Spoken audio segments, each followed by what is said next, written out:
కొన్ని వెళ్ళి భూమి తవ్వి తన దాసుని దగ్గర దాచిపెట్టాడు. బహుకాలమైన తర్వాత ఆ దాసులు యజమానుడు వచ్చి వారి యొక్క లెక్క చూస్తున్నాను. చూడండి, బహుకాలమైన తర్వాత యేసు ప్రభు వారు కూడా వెళ్ళిపోయి ఎన్ని సంవత్సరాలు అయింది? ఆయన యొక్క భూమిని విడిచిపెట్టి మరి 33.5 సంవత్సరాలు జీవించి ఆరోహణమై తిరిగి వెళ్ళిపోయినప్పుడు కూడా ఇప్పుడు ఇంకా 2026 సంవత్సరాలు అయింది, ఇంకా రాలేదండి, ఇంకా వస్తానన్న దేవుడు రాలేదు అని అంటే ఆయన మాట అసత్యమా? కాదు, ఆయన తప్పక వస్తాడు, ఆయన తప్పక వస్తాడు. ఈ ఉపమానంలో కూడా బహుకాలమైన తరువాత దాసుల యజమానుడు వచ్చాడు అని ఉపమానంలో ఆయన చెప్తున్నాడంటే వస్తానన్న దేవుడు తప్పక రాకుండా మానడు. ఆయన రాకడ సమీపంగా ఉంది. ఆయన మనకిచ్చిన పనిని నెరవేరుస్తున్నామా లేదా అని ఆయన మనల్ని లెక్క చూసే దినం ఒకటి ఉంది. మనల్ని తీర్పులోనికి తీసుకొని వచ్చే దినం ఉంది. మేలు చేసే వారికి ఏం పునరుద్ధానం ఉందంట? జీవ పునరుద్ధానం ఉంది. కీడు చేసే వాళ్ళకి తీర్పు పునరుద్ధానం ఉందని మన వాక్యాన్ని నేర్చుకున్నాం కదా. మరి నువ్వేమేమి మేలు చేస్తున్నావు? దేవుని పరిచర్య కోసం నువ్వేం మేలు చేస్తున్నావు? దేవుని యొక్క పరిశుద్ధుల కోసం నువ్వేం మేలు చేసావు? దేవుని స్వార్థ కోసం నువ్వేం మేలు ప్రకటించావు? ఒకసారి గుర్తు చేసుకో. నీకు ఇవ్వబడిన పనిలో నువ్వు పాలుభాగస్తుడిగా అసలు దేవుని పరిచర్యలో నువ్వు ఉంటున్నావా? ఒక్క తలాంతైనా సరే నువ్వు కలిగి ఉంటున్నావా? జ్ఞాపకం చేసుకున్నావు. ఆయన మన సామర్థ్యాలను బట్టి మనకు తలాంతులు ఇస్తాడు. ఒక మనిషి చక్కగా పాడుతున్నాడు అంటారే, పాడుతున్నాడు అని అంటే ఇప్పుడు అతన్ని ఏం చేస్తాడు? నెక్స్ట్ తలాంతు, నెక్స్ట్ ఇంకో పని అప్పగిస్తాడు. ఇప్పుడు పాట పాడుతున్న వ్యక్తులకి ఇంకొకటి చేయాలనిపిస్తుంది. ఏంటది?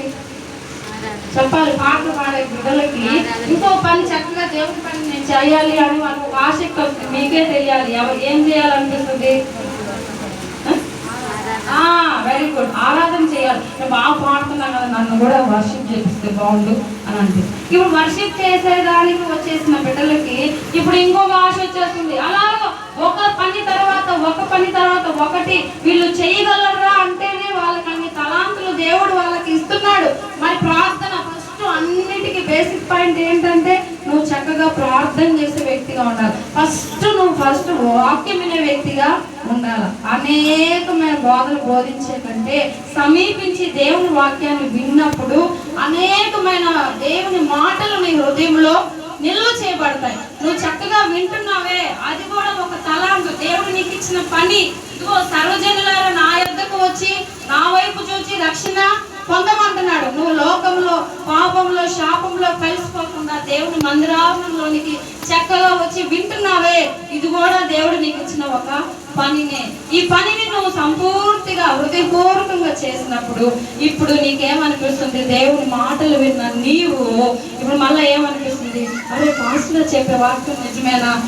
అవన్నీ నిజమేనా, కల్పితాలా అని ఇప్పుడు నువ్వు ఎక్కడ చెక్అవుట్ చేస్తావు? బైబిల్ చూడటానికి చెక్ చేస్తావు. అంటే బైబిల్ ఇప్పుడు చదవటానికి ప్రారంభిస్తున్నావు. ఇప్పుడు నువ్వు ప్రారంభిస్తున్న నీలో ఇప్పుడు ఆ వాక్యాలన్నీ ఎక్కడ భద్రపరచబడుతున్నాయి?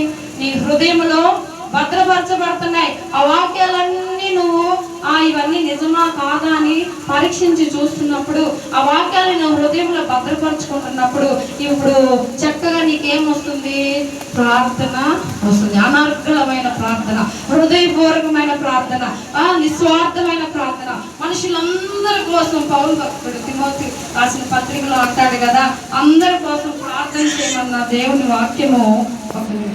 మనుషులందరి కోసం మనము ప్రార్థన చేసే వ్యక్తులుగా మారిపోతున్నాం. అప్పుడు నా బిడ్డ చక్కగా ప్రార్థన చేస్తుంది. ఆ ప్రార్థనలో నువ్వు ఎన్నో విన్నపాలు, యాచనలు అడుగుతావే. అడిగినప్పుడు చక్కగా నీకు వాక్యం చెప్పాలన్న ఆసక్తి వస్తుంది. అంటే వీటన్నిటికీ ఫస్ట్ మెయిన్ పాయింట్ ఏంటి? దేవుడు మనకి ఇచ్చిన పనిని మనము చేయడానికి సిద్ధ మనసు మనకి కావాలి. అంటే వారి సామర్థ్యాన్ని బట్టి ఆయన ఇవ్వటానికి రెడీగా ఉన్నాడు. ఆల్రెడీ ఆయన ఇచ్చేసాడు, కానీ నువ్వు గుర్తించట్లేదు. ప్రభు నువ్వు నాకు ఏం పని ఇచ్చావయ్యా అని నువ్వు అడగట్లేదు. నువ్వు అడిగినప్పుడు ఆయన నీకు ఇచ్చిన పనిని నువ్వు తెలుసుకున్నప్పుడు ఆ పనిని ఆయన సంపూర్తిగా నెరవేర్చడానికి ఆయన నీకు తోడు నీడగా ఉండే దేవుడు. ఆయన ఇచ్చే తలాంతులు అన్నిటికీ కూడా వ్యర్థము ఆయన చేయుడు. కానీ ఉపయోగించటమే నీ పని, దేవుని దగ్గర అడగటమే నీ పని. ఆ తెలుసుకున్న పనిని దేవుని రాజ్య స్వార్థ కోసము నువ్వు వాడాలి. మరి 2 తలాంతులు గల వాడు కూడా చక్కగా రెండింటిని సంపాదించాడు. 5 తలాంతులు కలిగిన వాడు 5 సంపాదించాడు. వీళ్ళిద్దరికి ఏం పేర్లు పెట్టాడు? బల మంచి నమ్మకమైన దాసుడా, మీరు ఈ కొంచెంలో నమ్మకముగా ఉంటే కనుక అనేకమైన వాటి మీద మిమ్మల్ని నియమిస్తున్నారు. చూడండి, కొంచెంలో మనం నమ్మకంగా ఉంటే దేవుడు మనల్ని అనేకమైన విషయాలలో నమ్మకంగా ఉంచుతాడు. చూడండి, లూకా సువార్త 16వ అధ్యాయం చూడండి. మిక్కిలి కొంచెంలో నమ్మకముగా ఉండువారు. మళ్ళీ చదవమ్మా. మిక్కిలి కొంచెంలో నమ్మకముగా ఉండువారు ఎక్కువలోనూ నమ్మకముగా ఉండును. చూడండి, మిక్కిలి కొంచెంలో మనకిచ్చిన ఈ చిన్న సంఘంలో, మనకిచ్చిన ఈ చిన్న పరిచర్యలో నువ్వు నమ్మకంగా పనిచేస్తావే, ఆ నమ్మకత్వాన్ని చూసి నీకు ఎక్కువైన పరిచర్య దేవుడు ఇస్తాడు. హల్లెలూయా. ఈ కొంచెంలోనే నువ్వు నమ్మకంగా లేకపోతే, ఈ కొంచెంలోనే నువ్వు ఆసక్తిగా లేకపోతే నీకు పెద్ద పరిచర్యలు ఎక్కడ వస్తాయి? దేవుడు మనల్ని ప్రశ్నిస్తున్నాడు. అది వింటున్న మీకే కాదు, చెప్తున్న నాకు కూడా ఇది వర్తిస్తుంది.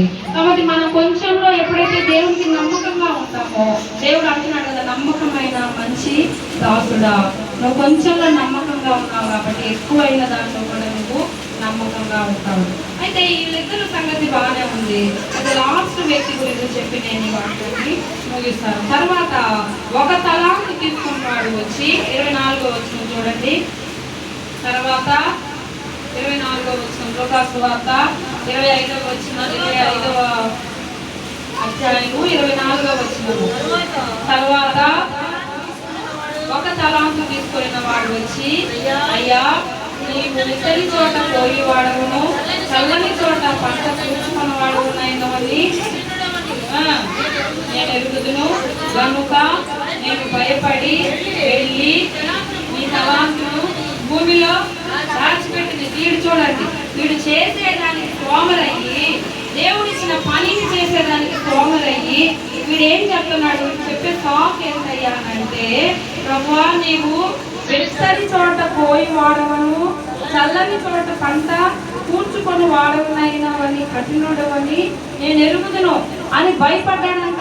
ఇదిగో భయపడి సోమర్తనం అని చెప్పుకోవట్లా, దేవుడు పని చేయడానికి సోమరిని అని ఒప్పుకోకుండా, ప్రభువా నువ్వు ఏం చేస్తావో మరి దీన్ని నేను పాతి పెట్టేసి నువ్వు ఇచ్చిందని నీకు తిరిగి ఇచ్చేస్తున్నాను అని చెప్పి భయపడ్డానని చెప్పి సాగు చెప్తున్నాడు. మరి ప్రకటన గ్రంథంలో చూద్దాం. ప్రకటన గ్రంథము 21:8లో అక్కడ ఒక వాక్యం ఉంటుంది. ఏమని? పిరికి వారును 21:8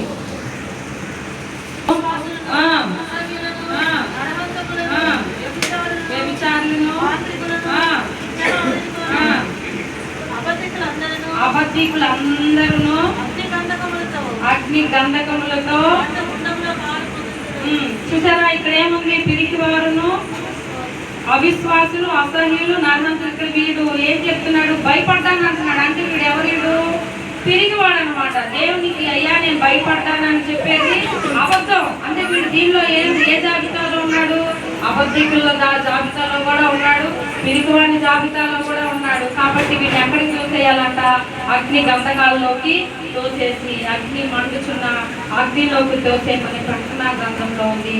ఇదే 2వ మరణం అని చెప్పి రాసినట్లుగా ఇక్కడ కూడా ఉపమానంలో దేవుడు కూడా అంటున్నాడు, ఇదిగో నేను భయపడి వెళ్ళి తలాంతులు భూమిలో దాచిపెట్టానయ్యా, ఇది మిమ్మల్ని తీసుకోమని చెప్పాను.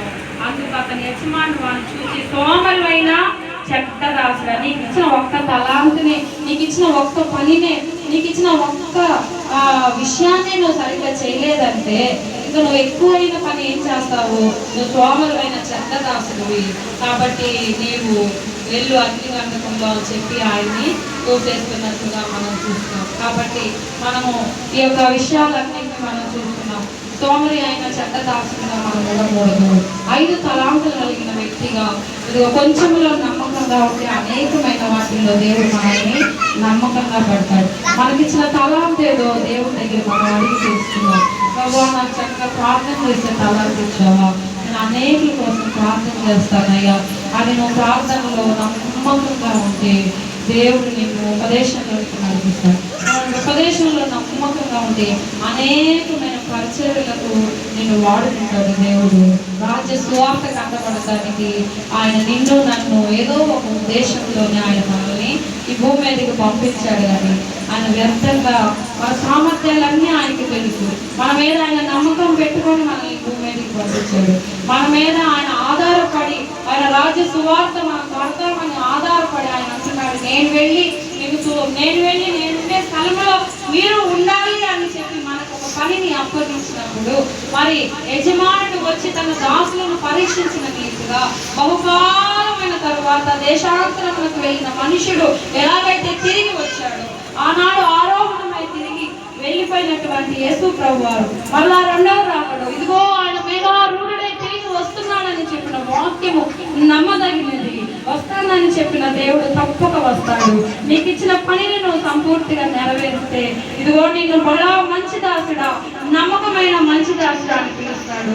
ఒకవేళ నీకు ఇచ్చిన ఒక్క పనిని కూడా ఆ పని ఏదో అసలు ఇంకా నువ్వు గుర్తించలేక, ఇంకా ఆ పరిచయం ఏదో అని తెలుసుకోలేక అమాయకంగా ఉంటే ఇదిగో సోమరమైన చెడ్డ దాసుడా అని చెప్పి నేను రెండవ మరణానికి అప్పగిస్తానని చెప్పి దేవుడు వాక్కు స్పష్టంగా మనతో మాట్లాడుతుంది. కాబట్టి మనం అడుగుదాం, ప్రభువా నాకు ఇచ్చిన తలాంతు ఏంటి ప్రభువా, నాకు ఇచ్చిన పని యోగ్యమైన పని పరిచర్యలో, అదిగో ఆ రోజు శిష్యులను చూసి సర్వలోకానికి వెళ్ళి మీరు సువార్తను ప్రకటించమని ఆ రోజు శిష్యులకు చెప్పిన ఆ సువార్త పనిలో నేను పాలు భాగస్తుని అవ్వాలయ్యా. ఆ పాలు భాగస్తుల్లో నేను ఏ పనిలో నేను ఉండాలి, ఒకవేళ ప్రార్థన చేయాలా, అనేకులు పంపించేటప్పుడు వాళ్ళకి నేను చక్కగా మరి పరిచర్యలో పాలు భాగస్తున్న వాళ్ళ కోసం నేను ప్రార్థన చేసే వ్యక్తి ఉండాలా, లేకపోతే వాళ్ళ ఉపదేశాన్ని విని అనేకులకు మళ్ళా రక్షణ సువార్త ప్రకటించే వ్యక్తిగా నేను ఉండాలా, మంచి పాటలు పాడే వ్యక్తి ఉండాలా, ఆరాధన చేసే వ్యక్తి ఉండాలా, వాయిద్యాలు వాయించే వ్యక్తిగా ఉండాలా, లేకపోతే నా బలమైన ఈ యొక్క యవనకాల బలాన్ని నీ పరిచర్య కోసం, ఇంకా రాజ్య సువార్త అంటే ఒక మీటింగ్ అంటే ఎంత పని ఉంటుందో మీకు తెలుసు కదా. మనం చూస్తున్నాం కదా, చిన్న చిన్న మీటింగ్లే మనం చూస్తున్నప్పుడు యవనస్తుల బలము ఎంతో అవసరం. రాత్రి అనక పగలనక చక్కగా మన యవనస్తులు ఎంతో కష్టపడతాయి. కానీ మరి చీఫ్ గెస్ట్ని పిలిచేవాళ్ళు చీఫ్ గెస్ట్ని పిలుస్తుంటారు, ఆ పాంప్లెట్స్ అనిపిస్తేవాళ్ళు పాంప్లెట్స్ అనిపిస్తారు, లేదంటే పాటలు పాడే బిడ్డలు చక్కగా పాటలు పాడుతుంటారు, వర్షిప్ చేసేవాళ్ళు చేస్తుంటారు, వాళ్ళు వాయిద్యాలు వాయించే బిడ్డలు వస్తుంటారు. వీళ్ళందరినీ నడిపించి ఒక నాయకత్వంలో మనం నడుస్తున్నప్పుడు ఆ మీటింగు ఎంతగానో సక్సెస్ అవుతుంది. అలాగే ఈ నాయకుడైనటువంటి యేసయ్య నాయకత్వంలో మరి దాసులుగా ఉన్నటువంటి నీవు నేను ఆయన ఇచ్చిన తలాంతులను అభివృద్ధి చేసి అనేకులకు రాజ్య సువార్త కట్టే విషయంలో మనం పాలు భాగస్తులుగా ఉండాలని ఉదయకాల సమయంలో మేము అందరినీ హెచ్చరిస్తూ ఒకసారి ప్రభువుని అడుగుదాం. మనసారా అందరం కళ్ళు మూసుకొని